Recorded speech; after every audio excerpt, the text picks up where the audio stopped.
ভিন্নধৰ্মী মানুহৰ মাজত মাটি ক্ৰয় বিক্ৰয়ক লৈ কেবিনেটে এটা গুৰুত্বপূৰ্ণ সিদ্ধান্ত ইতিমধ্যে গ্ৰহণ কৰিছে। ৰাজ্যৰ মুখ্যমন্ত্ৰী ছাৰে ইতিমধ্যে সেই কেবিনেটত গ্ৰহণ কৰা সিদ্ধান্তৰ বিষয়ে খুব সুন্দৰকৈ বুজাই কৈছে। তাৰ উপৰিও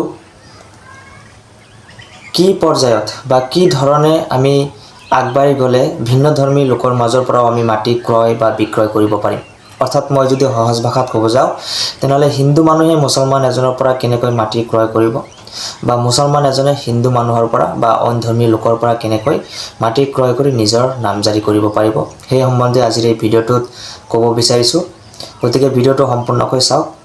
আৰু সম্পূৰ্ণকৈ চালে তেতিয়াহে বুজি পাব যে আচলতে কি ধৰণৰ বা কেনেকুৱা পদ্ধতিত আমি আগবাঢ়ি গ'লে মাটি সহজে নিজৰ নামত কৰি ল'ব পাৰিম। তো মানুহৰ মাজত বহুদিনৰ পৰা এটা অৱসাদ আছিল যে হিন্দু ধৰ্মৰ লোকৰ পৰা যদি আমি মাটি ক্ৰয় কৰোঁ, অৰ্থাৎ হিন্দু ধৰ্মৰ পৰা যদি মুছলমান লোক এজনে মাটি ক্ৰয় কৰে বা মুছলমান এজনৰ পৰা যদি হিন্দু লোকে মাটি ক্ৰয় কৰে, তেনেহ'লে সেই মাটিৰ নামজাৰি হস্তান্তৰ কৰাৰ ক্ষেত্ৰত কিছু অসুবিধা হৈ পৰিছিল বা হস্তান্তৰ কৰিব পৰা নগৈছিল। চৰকাৰৰ ফালৰ পৰা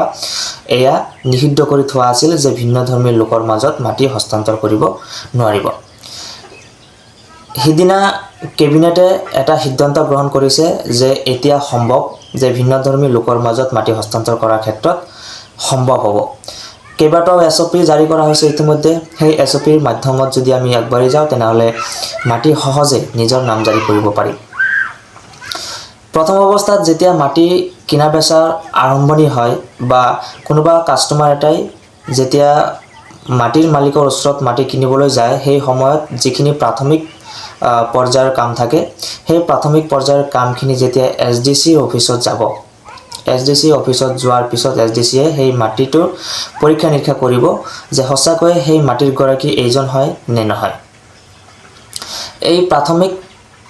তদন্তখিনি চালি জাৰি চোৱাৰ পিছত SDCয়ে DC-লৈ প্ৰেৰণ কৰিব সেই নটিফিকেশ্যনটো। DC-য়ে নটিফিকেশ্যনটো আকৌ ৰেভিনিউ চাৰ্কুল অফিচাৰলৈ পঠাই দিব, অৰ্থাৎ ৰাজহ বিভাগলৈ পঠিয়াই দিব। ৰাজহ বিভাগে কিছু পৰীক্ষা নিৰীক্ষা কৰাৰ পিছত অসম আৰক্ষীৰ বিশেষ শাখালৈ প্ৰেৰণ কৰিব। গতিকে অসম আৰক্ষীৰ বিশেষ শাখাত কেছটো অহাৰ লগে লগে আৰক্ষীয়ে 4টা দিশত পৰীক্ষা নিৰীক্ষা কৰিব। সেই 4টা দিশ হৈছে যে যিটো মাটি ক্ৰয় বিক্ৰয়ৰ কথা চলি আছে, সেই মাটি ক্ৰয় বিক্ৰয়টো আচলতে হৈ আছে নে কোনো প্ৰবঞ্চনাৰ জৰিয়তে হৈ আছে, সেয়া দিশটো পৰীক্ষা কৰিব। দ্বিতীয়তে পৰীক্ষা কৰিব যিজন মানুহে মাটিখিনি ক্ৰয় কৰিব যাব, সেই মানুহজনৰ ধনৰ উৎস কি ধৰণৰ ইনকাম কৰে। অৰ্থাৎ মই যদি সহজ ভাষাত ক'ব যাওঁ যাতে 2 নম্বৰী টকা দি মাটি কিনিব গৈ আছে নে তাৰ লিগেল টকা উপাৰ্জন কৰা পইচাখিনিৰেই মাটিখিনি কিনিব গৈ আছে, সেই সম্পৰ্কে কিছু চালি জাৰি চাব অসম আৰক্ষীৰ বিশেষ শাখাই। তাৰপিছত আৰু এটা দিশ চাব যে সেই মাটিখিনি বিক্ৰী কৰাৰ পিছত সামাজিকভাৱে, অৰ্থাৎ মাটি য'ত আছে সেই সামাজিকভাৱে কিবা প্ৰভাৱ পৰিব নেকি বা কিবা বিশৃংখলৰ সৃষ্টি হ'ব নেকি বা অইন কিবা, এনেকুৱা ধৰণৰ কিছু পৰীক্ষা নিৰীক্ষা আৰক্ষীয়ে কৰিব। আৰু তাৰপিছত শেষত পৰীক্ষা কৰি চাব যে ৰাষ্ট্ৰীয় নিৰাপত্তাৰ দিশতো ইয়াক লৈ কোনো ধৰণৰ শংকিত হোৱাৰ প্ৰয়োজন আছে নে নাই, নে ইয়াত কোনো ধৰণৰ শংকিত হোৱাৰ প্ৰয়োজন নাই, কোনো ধৰণৰ সমস্যা নাই। তেনেকুৱা বস্তুখিনি অসম আৰক্ষীয়ে পৰীক্ষা নিৰীক্ষা কৰাৰ পিছত এটা চাৰ্জশ্বিট দাখিল কৰিব আৰু সেই চাৰ্জশ্বিটটো DC অফিচলৈ পঠিয়াই দিব। তাৰপিছত আকৌ DC অফিচে সিদ্ধান্ত গ্ৰহণ কৰিব যে সেই মাটিখিনি বিক্ৰী কৰিব পাৰিব নে নোৱাৰিব। গতিকে এই 4টা পৰ্যায়ত যদি আপুনি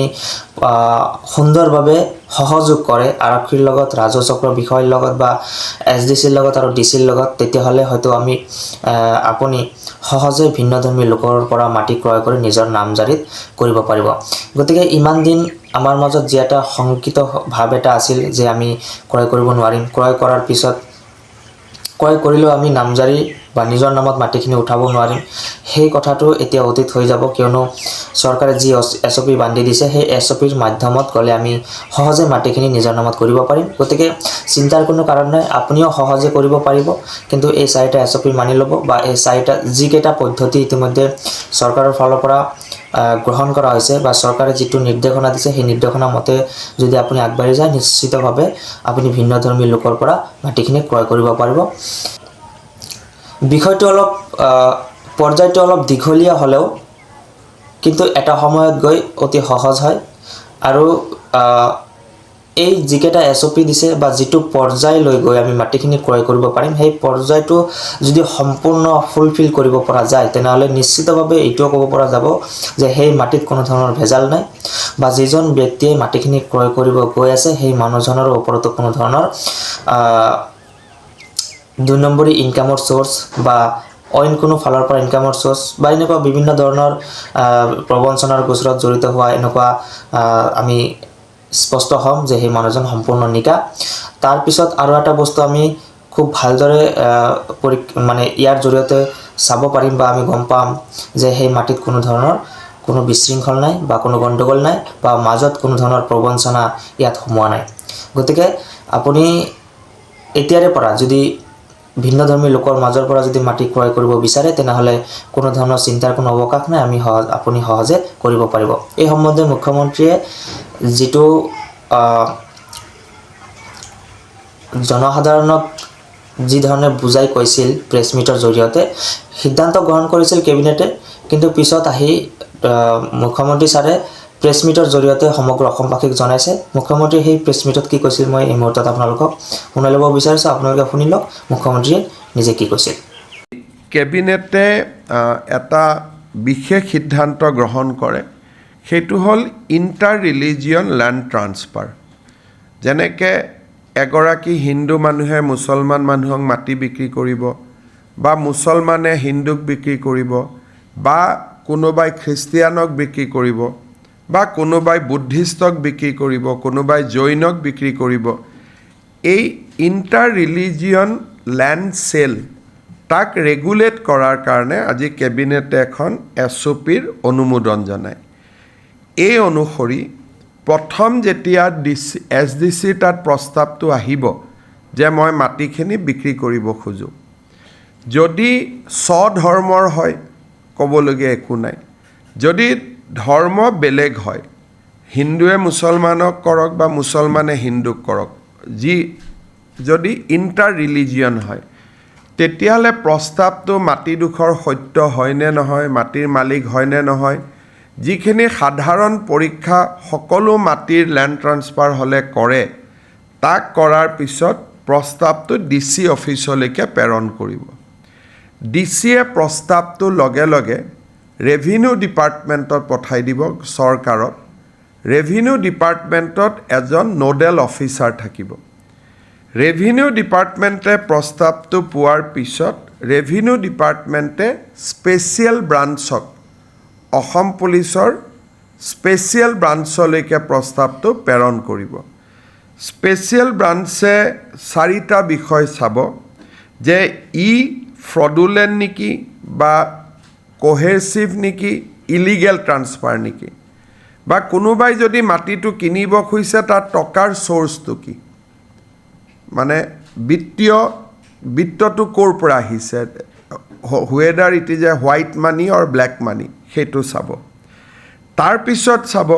যে এই মাটিটো বিক্ৰী কৰিলে তাৰ সামাজিক গাঁথনিটোৰ ওপৰত কেনেকুৱা প্ৰভাৱ পৰিব